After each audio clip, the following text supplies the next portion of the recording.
अस्सलाम वालेकुम। आज हम डिस्कस करेंगे एक्सपोनेंशियल ऑर्डर फंक्शन क्या होता है। A function F of T is said to be exponential order function if for all t greater than or equal to 0 and for some constants m, k and k it satisfies the growth restriction condition f of t modulus less than or equal to m exponential of kt comma k greater than k। यानी कि ऐसा कोई function F of T उसको हम exponential order function कहेंगे अगर तमाम positive T के लिए और कुछ कांस्टेंट्स के लिए एम के और के जो कांस्टेंट्स हैं इनके लिए ये फंक्शन ग्रोथ रिस्ट्रिक्शन कंडीशन को होल्ड करे या इसके लिए ग्रोथ रिस्ट्रिक्शन कंडीशन होल्ड करे। इस कंडीशन को कहते हैं growth restriction condition. Growth restriction condition का मतलब है कि जो एफ ऑफ टी जो ग्राफ होगा वो एक्सपोनेंशियल के ग्राफ से हमेशा लेस ही होगा, यानी उसका जो बिहेवियर होगा एफ ऑफ टी कोई भी जो ग्राफ होगा जो एक्सपोनेंशियल ऑर्डर का फंक्शन होगा उसका जो ग्राफ होगा हमेशा एक्सपोनेंशियल जो फंक्शन है इसके जो ग्राफ से हमेशा नीचे ही होगा।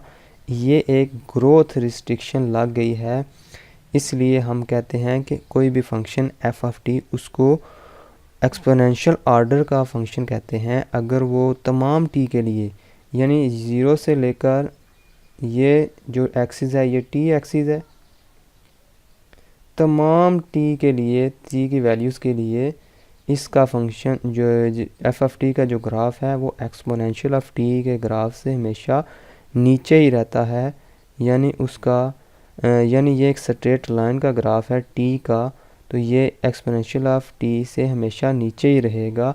यानी एक्सपोनेंशियल ऑफ टी के साथ ये रिस्ट्रिक्ट हो गया है, तो इसको कहते हैं ग्रोथ रिस्ट्रिक्शन कंडीशन। अगर ये कंडीशन कोई फंक्शन होल्ड करता है तो उसको हम कहते हैं एक्सपोनेंशियल ऑर्डर फंक्शन। अच्छा, फर्दर इसको हम किस तरह लिख सकते हैं,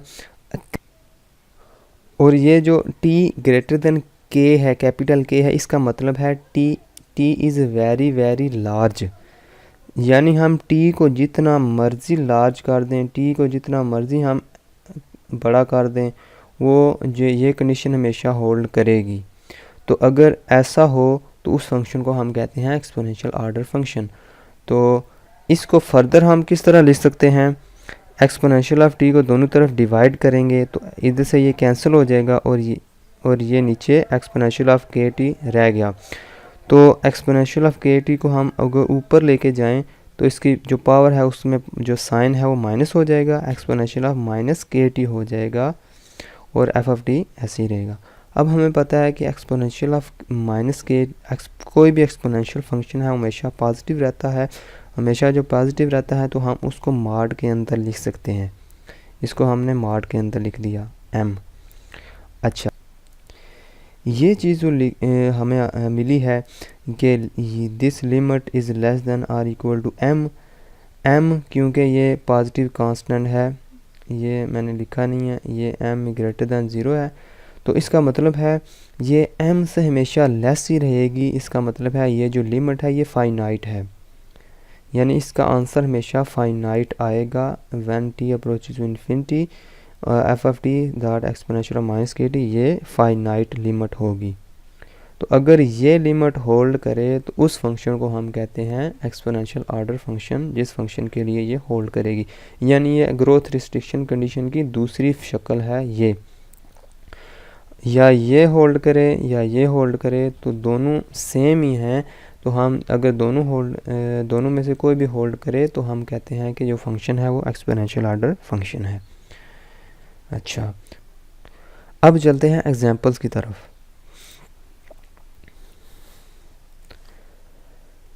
F of t is equal to t is exponential order function of order 1 because t mod is less than or equal to exponential of t for all t greater than or equal to 0। इसको हम बाद में देखते हैं कि ये क्यों exponential order का फंक्शन है। Similarly cos of 2t is exponential order function of order 1 because cos of 2t less than or equal to exponentiality for all t greater than 0. Similarly, exponential of 2t sin 2t is exponential order function of order 2 because ये जो condition है ये hold करती है for all t greater than equal to 0। और number 4 पे है कि f of t is equal to t square is exponential order function है ऑर्डर 3 बिकॉज ये कंडीशन होल्ड करती है। अब हम देखते हैं इनके प्रूफ, चारों एग्जांपल्स के हम प्रूफ देखते हैं। जो पहली एग्जांपल है उसमें क्या था कि f of t is equal to t, ये एक्सपोनेंशियल ऑर्डर फंक्शन है, इसका ऑर्डर 1 है क्योंकि ये चीज़ होल्ड करती है। अब हमने पहले ही देखा है कि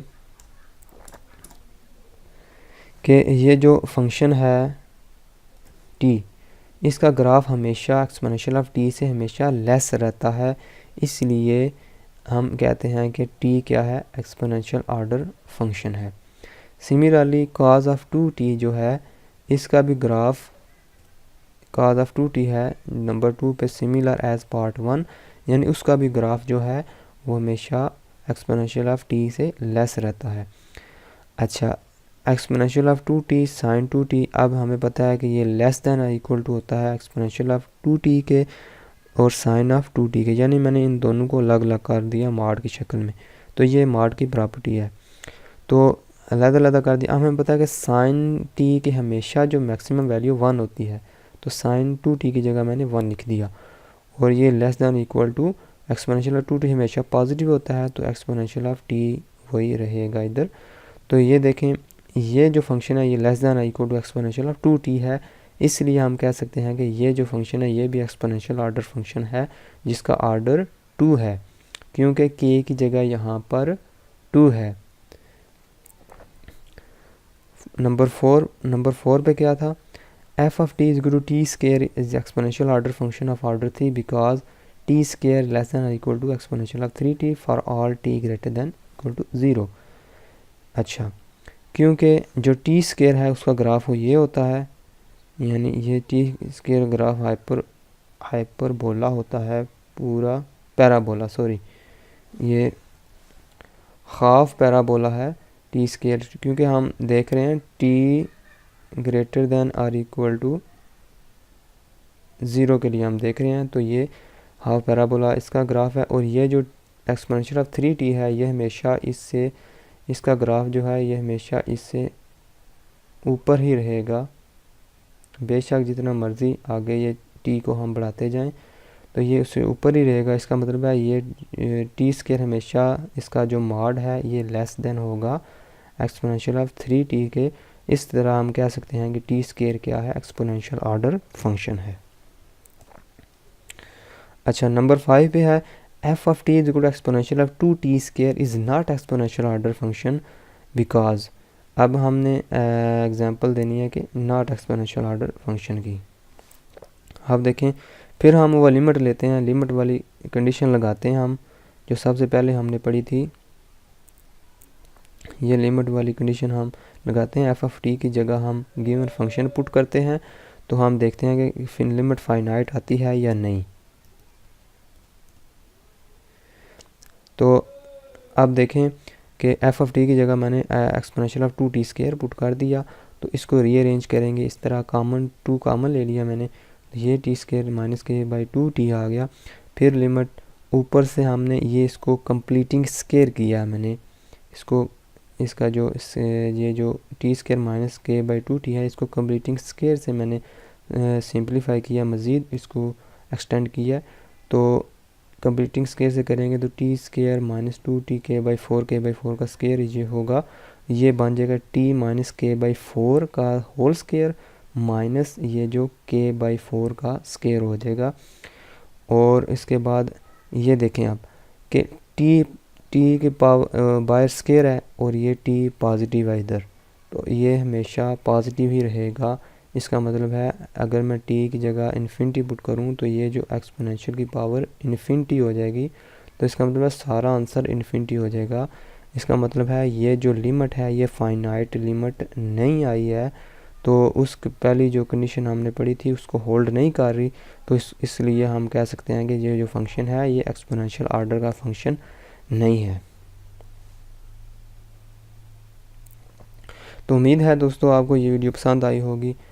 मज़ीद मालूमाती वीडियोस मैथमेटिक्स की मज़ीद वीडियोस हासिल करने के लिए हमारे इस चैनल को सब्सक्राइब कर लें और वीडियोस को लाइक करें और दोस्तों के साथ शेयर करें।